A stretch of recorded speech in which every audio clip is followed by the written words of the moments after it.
Welcome to Good Faith Reads. I'm your host, Cliff Vaughn, the media producer at Good Faith Media. Good Faith Reads is a short podcast released twice a month in which we focus on one of our book authors at Good Faith Media. We've published more than 100 titles under our Nurturing Faith book imprint, and we invite you to check them out at goodfaithmedia.org/bookstore. Today's guest is Danny E. Akin, author of Staring at Dementia, Lessons from Mother. He is joining us remotely from Athens, Georgia. Dan, welcome to the podcast. Thank you. A standard question we ask authors on Good Faith Reads: tell our listeners in a sentence or two what the book is about. The book is about my mother, her legacy, as I understand it, and also to talk about the transition that she went through, but the transition that I went through is her primary caregiver, and also for the reader to take home some idea of camaraderie with people who go through this with dementia with their parents. Maybe what to expect.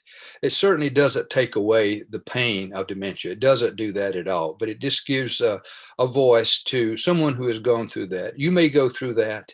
So there's some commonality. It's okay to be angry.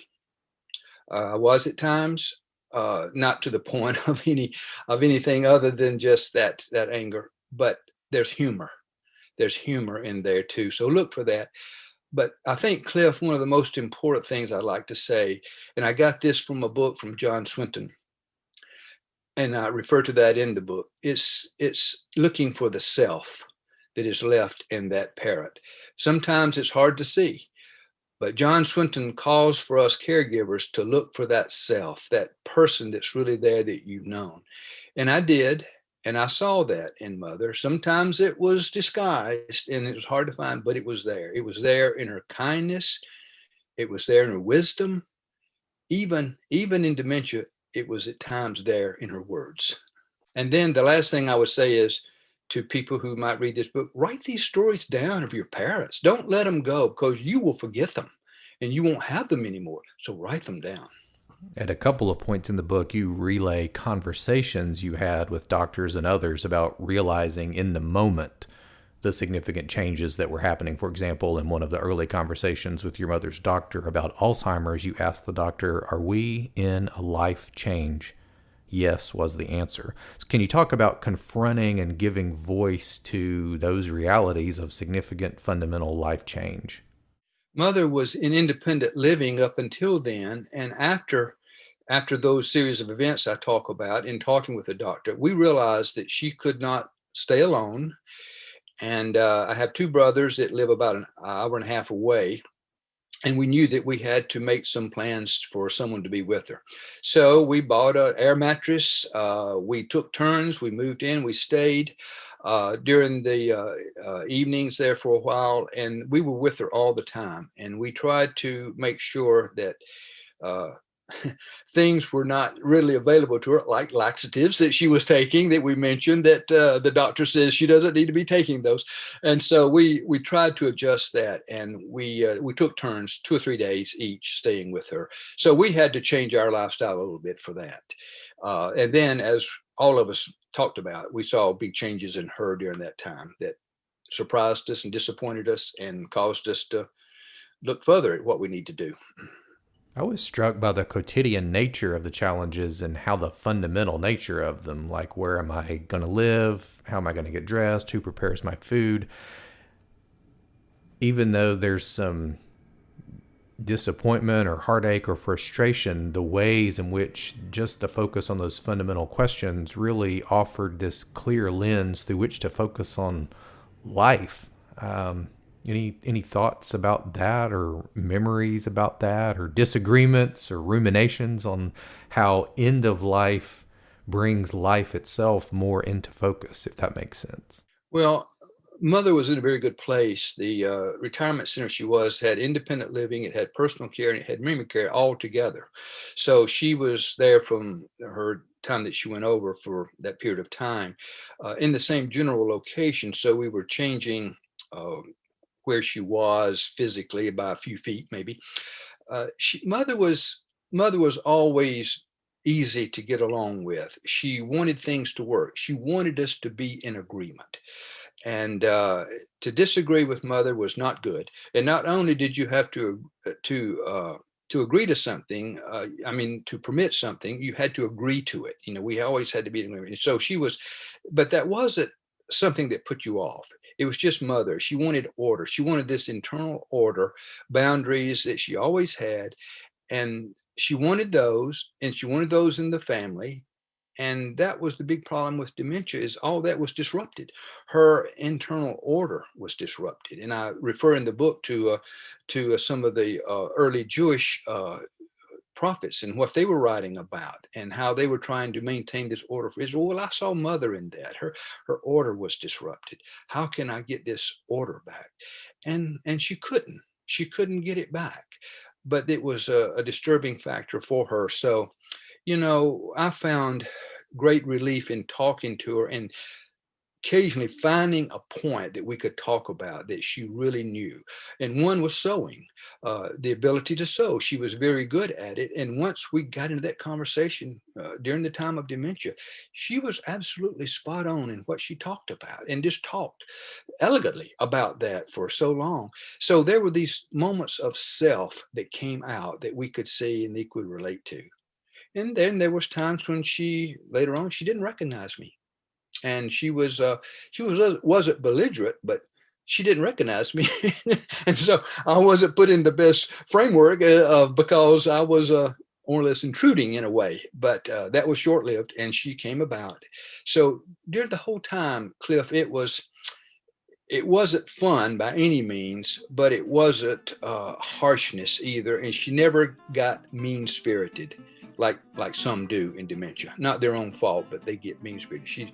She never was that way. She was kind. We'll be right back in 30 seconds with more Good Faith Reads.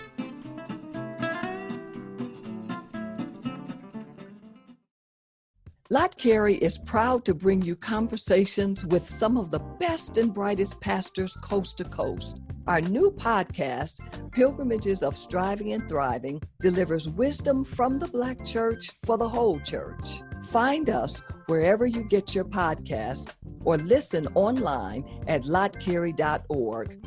That's LOTTCAREY.org. We look forward to the pilgrimage with you.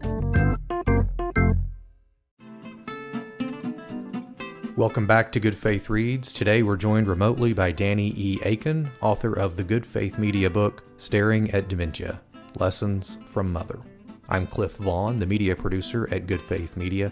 Dan, could you tell us about your writing process? Did you set weekly goals, give yourself word count mandates? Did you face writer's block? You mentioned that you were journaling about the experience as you lived it, which was a process over a number of years, but can you just talk about process a bit? Yeah, be happy to. I joined a writing group here in Athens after I retired, and we would get together and we would write stories and we would read the stories.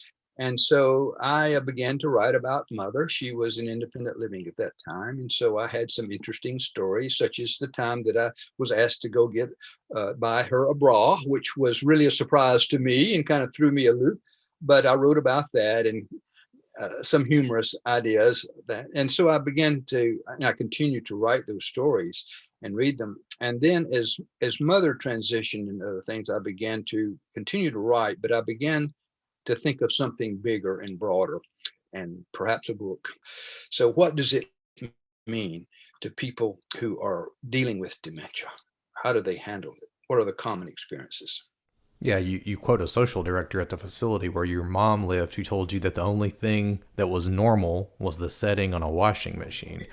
And I love that because on the one hand, we feel that our problems are unique and special, and they are. And on the other hand, families are walking a well-worn path taken by other families. Did you talk with other people who had gone through similar situations? You talk about writing the book as an aid or a help or a comfort for other people, and it certainly is that.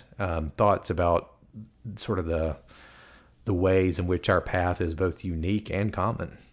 Yeah, that's a good point, Cliff. There was a group of us that met, support group that met, and there was a chaplain Mark there, who led us in that. And so we had outside speakers at time, but mostly we just spoke about what we were going through. And so it was a lot of common factors. How often should I visit? How long should I stay? What's the best time to leave? A lot of those common questions to us that when you get into it, you say, well, I didn't think about that. How do you do that sort of thing? And how do you, this is the important thing, I think, too, is how do you deal with someone who is just not with it, that maybe you're trying to say, we don't do that anymore. And you never thought that. Well, the common idea that came about was you don't argue with them. You go along with them. It doesn't matter. You just make life as uncomplicated and as good as you can for them. And it's called fantasy validation therapy. I didn't know it had a name, but Chaplain Mark told me the name. And so I think you get into a point, you don't challenge, you don't try to correct. There's no need in doing that. You just make things as easy and simple as you can. And so that was one thing that came about. And it came about and was confirmed from the support group. So yes, we did have that. And of course, I was able to sit with Mother in the dining hall, and there were other family members there, and we would talk. And so there was a lot of good ideas that came from that. So there was a support group. An important note to all of our listeners, we at Good Faith Media are always accepting book proposals.